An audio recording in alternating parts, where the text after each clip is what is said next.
Right. మొత్తానికి జూబ్లీహిల్స్ ఉప ఎన్నిక కౌంటింగ్ జరుగుతుంది. 6,000 ఓట్ల లీడింగ్ కాంగ్రెస్ అభ్యర్థి నవీన్ యాదవ్కు ఆల్రెడీ వచ్చేసింది.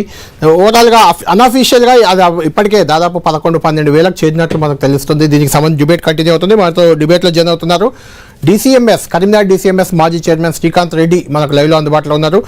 శ్రీకాంత్ రెడ్డి గారు, మొత్తం మంది మీ కార్పొరేషన్ మాజీ చైర్మన్లు, మాజీ ఎమ్మెల్యేలు అందరినీ కౌంటింగ్ కేంద్రంలో పెట్టారు. పోలింగ్లో వచ్చిన మీకు ఎదురైన అనుభవాల నేపథ్యంలో అంతా కౌంటింగ్ కేంద్రాల్లోనే ఉన్నారు. అయినా పెద్ద పరిస్థితిలో మార్పు లేదు. అందరూ ఊహించినట్టే 10-20 వేలు ఆల్మోస్ట్ ఆ లీడ్ కాంగ్రెస్ అభ్యర్థికి రాబోతుంది. ఎలా చూస్తున్నారు దీన్ని? మీరు కూడా షేక్పేట ఎన్నికల ప్రచారంలో ఉన్నారు. చివరి వరకు అక్కడ మీ వంత ప్రయత్నాలు చేశారు. కొంత షేక్పేటే బీఆర్ఎస్కి కొంత అడ్వాంటేజ్ ఇచ్చింది. మిగిలిందంతా క్లియర్ కట్గా కాంగ్రెస్ వైపే కనిపిస్తుంది ఇప్పటి వరకు. అయితే ఎలా చూస్తున్నారు? ఇప్పుడు మొత్తం అప్రజాస్వామికంగా ఎన్ని చేయొచ్చో అన్ని చేయగలిగింది కాంగ్రెస్ పార్టీ. అయితే ఇక్కడ ఒకటి ఇవాళ ఇప్పుడు దేశవ్యాప్తంగా ఈ రోజు కాంగ్రెస్ పార్టీ పని అయిపోయింది. ఎందుకంటే బీహార్ లో నాకు తెలిసి కాంగ్రెస్ పార్టీ ఖాతా కూడా తెరవలేదు. కాబట్టి ఆల్మోస్ట్ దేశవ్యాప్తంగా మునిగిపోయేటువంటి పడవాది. అయితే ఇక్కడ ఒకటి గమనించాల్సి ఏంటంటే, ఇప్పుడు ఈ ఆధిక్యంలో ఉన్నది కాంగ్రెస్ పార్టీ కాదు, ఎంఐఎం పార్టీ.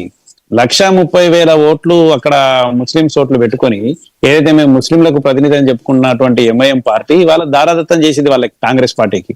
అయితే ఎన్ని రకాలుగా చేయగలిగినో రేవంత్ రెడ్డి గారు అన్ని రకాల అప్రజాస్వామిక కార్యక్రమాలు చేయడం జరిగింది.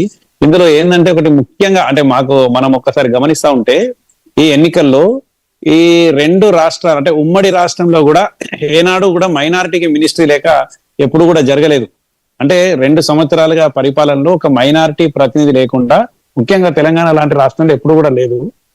అలాంటిది కేవలం జూబ్లీహిల్స్ ఎన్నిక కొరకు ఇవాళ అజారుద్దీన్ మంత్రి చేసినటువంటి పరిస్థితి ఇవాళ మనం చూసినాము. తర్వాత ఎంఐఎం అక్కడ బీహార్ లోనేమో కాంగ్రెస్ పార్టీకి వ్యతిరేకంగా ఎంఐఎం పోటీ చేస్తుంది. ఎంఐఎం కు పుట్టినటువంటి వాళ్ళ పక్కకే వాళ్ళ ఆఫీస్ కు 4-5 కిలోమీటర్లు ఉన్నటువంటి ఈ జూబ్లీహిల్స్ కాన్స్టిట్యున్సీలో వాళ్ళు పోటీ చేయరు. ఇక్కడ కాంగ్రెస్ పార్టీకి మద్దతు ఇస్తారు.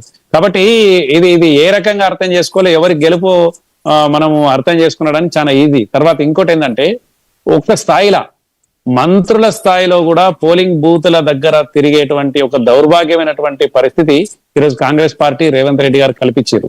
ఎందుకంటే ప్రజాస్వామ్య చరిత్ర నాకు తెలిసి దేశవ్యాప్తంగా ఎన్నో ఎన్నికలు చూసినారు, కానీ ఒక కేబినెట్ మంత్రిగా ఉండి పోలింగ్ జరగంగా పోలింగ్ బూత్లకు దగ్గరికి వెళ్ళడం, తర్వాత అక్కడ ఉన్నటువంటి ప్రజల్ని కానీ వాళ్ళని కానీ కొంత ప్రభావితం చేసే ప్రయత్నం చేయడము, అంటే ప్రజాస్వామ్యం అంటే ఏమాత్రం విలువ లేకుండా ఇవాళ జరిగినటువంటి ఎన్నిక ఇది.